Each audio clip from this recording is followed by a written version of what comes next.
আমরা বার্সেলোনাতে আমার পিছনেই বার্সেলোনা একবার দেখতেই পাচ্ছ এই যে গিরিবরাজ এখন তো নিচের দিকে নেমে এসেছে।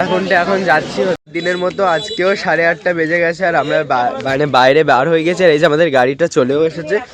আজকে বিশাল একটা সুন্দর স্থানে যাব। প্রত্যেকদিনই তো ভালো ভালো স্থানে ঘোরা হচ্ছে। আজকে যাব হচ্ছে কিনা আমরা বার্সেলোনা, যেখানে রাধারানী থাকেন। আমরা এখন এসেছি হচ্ছে বার্সেলোনা মন্দির। এখানে সবাই সেজে গুজে রেডি না, এখানে সমস্ত সবাই আছে। আমাদের ম্যানেজার হাই করে দাও। ম্যানেজার এটা আমাদের ডিরেক্টর সাইড। আর আমরা এখন যাচ্ছি হচ্ছে বার্সেলোনা মন্দিরের উপরে উঠছি।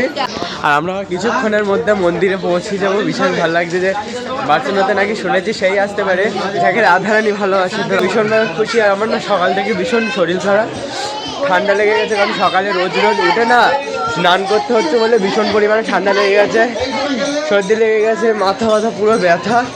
তারপরেও আমি বেরিয়েছি, দম ফেলতে পারছি না। তো চলো ওপরে গিয়ে তোমাদের সাথে আবার কথা হবে। ওহো, চলে এসছি বার্সেলোনায়।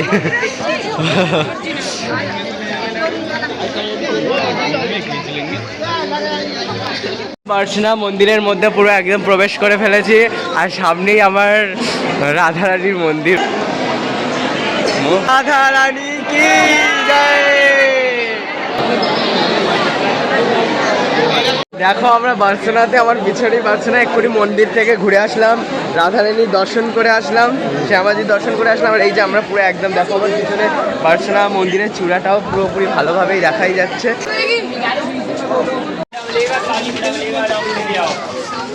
আখের রসের দোকানে এসেছে, এখান থেকে একটা আখের রস খেয়ে নেবো। কারণ শরীর আমাদের এমনি মনে হয় গরম হয়ে গেছে। কারণ আমার না শরীরটা ভীষণ খারাপ, ঠান্ডা লেগে গেছে, গরম হয়ে গেছে বলাটা ভুল হবে।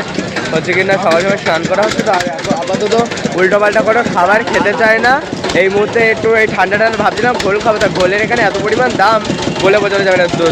ডবল দাম। যেখানে আমরা খেয়েছিলাম এর আগের দিন ওখানকার থেকেও বেশি দাম। এখান থেকে আমরা আখের রসটা খেয়ে নিই। আজকে আমার মুখটা খুব ক্লান্ত দেখাচ্ছে, কারণ কদিন ঘুম হচ্ছে না, তো মুখের 12টা বেজে গেছে। মুখটা কেমন হয়ে গেছে নিজেও বুঝতে পারছি খুব ভালোভাবে।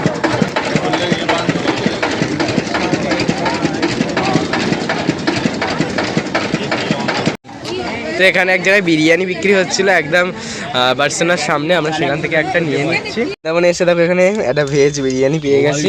তো কদিন ধরেই বিরিয়ানি খাওয়ার ইচ্ছা হচ্ছে। ফাইনালি আজকে বিরিয়ানি রাধারানীর কৃপায় বার্সেলোনার সামনে থেকে পেয়েছি। এটা আমার কাছে অনেকটা বেশি। আর এখানে দেখতেও বেশ ভালোই হয়েছে। এগুলো সব হচ্ছে আলতা পাহাড়, যেখানে রাধারানী অভিমান করে আলতা ফেলে দিয়েছিলেন। এখনো নাকি একটা পাথরে ছুঁড়েছিলেন, সেই পাথর নাকি ঘষলে আজও লাল হয়ে যায় আলতার মতো। সেখানে আমরা উপস্থিত হয়েছি। দেবকুণ্ড, এটা হচ্ছে বিহারি যে পুরানো মন্দির। আর ওটা হচ্ছে ললিতা সখীর বাড়ি। এটাকে ললিতা গ্রাম বলা হয়, কিন্তু মন্দির বন্ধ করার মানে বন্ধ থাকার কারণে। বলো তুমি কি বলতে চাও? তুই তো সব ভুলভাল বলছিস, তুই কিছু জানিস না, তুই তাও বলে দিস। ঠিক আছে, তুমি জানো জায়গাটা তুমি বলে দাও। আমি তো আরোই জানি না। জায়গাটা ভীষণ সুন্দর, এর থেকে আর ভালো জায়গা হতেই পারে নাকি? আমার তো ভীষণ ভালো লেগেছে এই এরকম। আমার ছোটবেলা থেকে খুব ইচ্ছা যে এরকম দুই ধারে জল থাকবে আর এই মাঝখান থেকে যাবো, আমাদের বাড়ির রাস্তা হবে। এটাই আমি বাড়ি করে নিই কি, এটা আমার বাড়ি। আর এই যে আমার স্বপ্ন পূরণ, দুই দিকে জল আর আমি এই সামনে থেকে হেঁটে হেঁটে চলে যাচ্ছি। আমরা এখন এসেছি যা বটে, এটা জটিলা কুটিলার বাড়ি। হ্যাঁ, তবে রাধারানীর শ্বশুর বাড়ি না। রাধারানীর যদি কেউ থাকে সে আমার গোবিন্দ। আয়ন ঘোষের সঙ্গে বিবাহ হয়েছে, এটা বাঙালিরা বলে থাকে। ভাগবতমে এর কোনো প্রমাণ নাই। আর ব্রজবাসীদেরকে কথা বললে মেরে ঠ্যাংখোনা করে দেবে।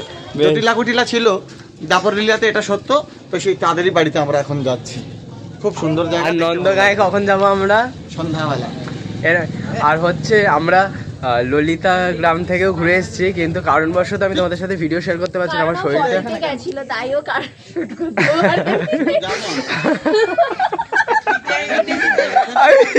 আমি পার্টিতে যাইনি। মানে মেন বিষয় হচ্ছে আমার একদম শরীরটা ভীষণ পরিমাণে খারাপ লাগছে, কারণ রোজ সেই সকালবেলা বেরোচ্ছে আর এরকম রাত্রি 8:30, 8টা, 9টায় ঢুকছে। তো আমার শরীর টানছে না। এই হচ্ছে জটিলার কুটিলা আয়ন ঘোষ। আর ওদিকে রয়েছে আমাদের ভগবান কৃষ্ণ কালী। নন্দরাজের বাড়ি।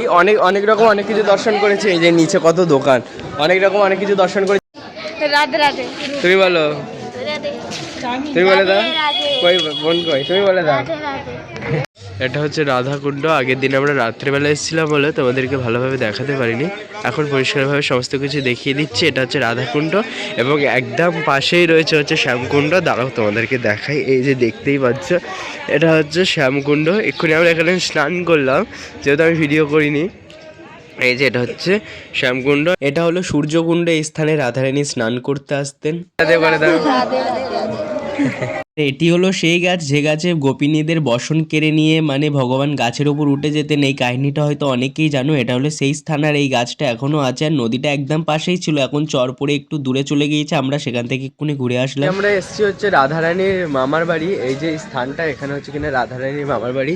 এই যে এখানে একটা মন্দির আছে, আর আমরা এক্ষুনি ভেতর থেকে চলে এসেছি। আমার শর্ট ভিডিওতে হয়তো দেখেছো। এই যে এটা হচ্ছে রাধারানীর মামার বাড়ি, ভিতরে ভগবান আছে। তারপর রাধারানী যে মামার বাড়ি এসে যে সরোবরে স্নান করতেন, সেই সরোবরটা হচ্ছে এই যে সেই সরোবর। তোমাদেরকে দেখাচ্ছি, দেখো এই যে এখানে। আর এখানে রাধারানীর চরণ চিহ্ন আছে এই গাছের গোড়ায়। আজ তপস্যা করেছিলেন, তারপর ভগবানের দর্শন পেয়েছিলেন।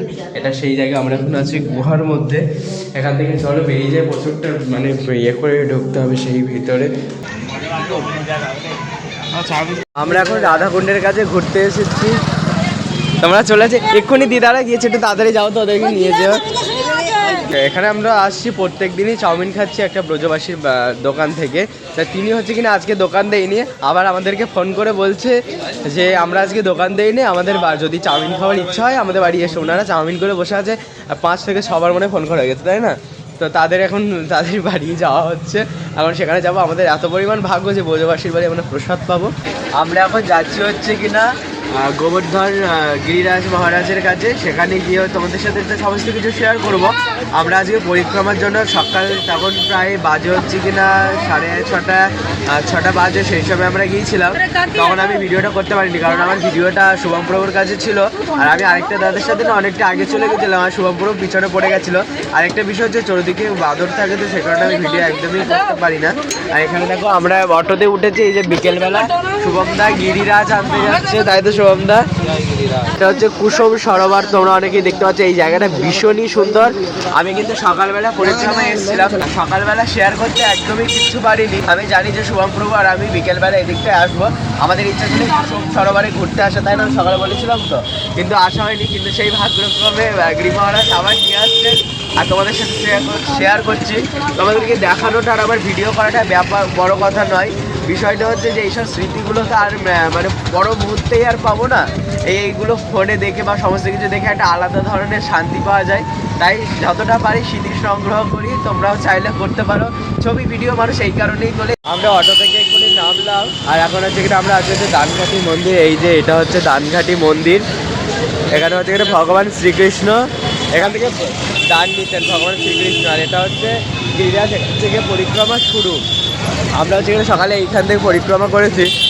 এখন কোন দিক দিয়ে যাবো? ওদিক দিয়ে এদিক দিয়ে যাবো, ওখান থেকে যাবো। দেখি শুভমটা কোথায় যায়, তো চলো গিয়ে তারপর তোমাদের সাথে আবার কথা চাই। এখানে দেখো প্রচুর সুন্দর সুন্দর দোকান আসছে, তোমরা দেখতেই পাচ্ছ। এই যে গিরি মহারাজ, একদম আমরা রোডে রয়েছি। ভেতরের দিকে গেলে আরও অনেক উঁচুভাবে দেখতে, আগে নাকি আরও উঁচুভাবে দেখতে হতো, দেখাই যেত না। এখন তো নিচের দিকে নেমে এসেছে।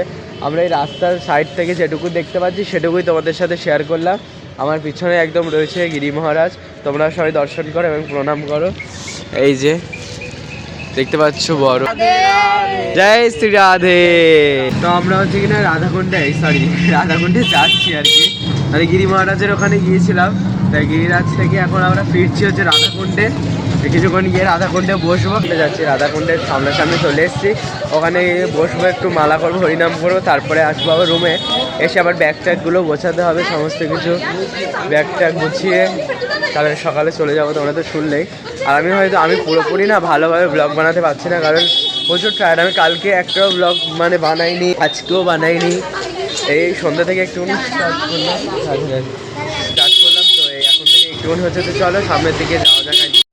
তো আমরা গাড়িতে সকালবেলা উঠলাম দেখলেই, আর গাড়িতে না অ্যাকচুয়ালি আমরা বেরিয়ে গেছি আজকে সকালবেলা বেরিয়ে বাসে করে এসেছি। সেখান থেকে আবার স্টেশনে আসলাম। স্টেশনে এসে এই আমরা ট্রেনে উঠে পড়েছি, আর প্রচুর পরিমাণে ভিড় ছিল এবং আমাদের যে মানে আরসি সিট করেছে বলে ওই জন্য আমাদের অসুবিধা হয়ে গিয়েছে। আজকে তো এই সকাল 10:30টার দিকে উঠলাম, কালকে হয়তো নামবো 10:30-10টায়, মানে হাওড়াতে পৌঁছাবো।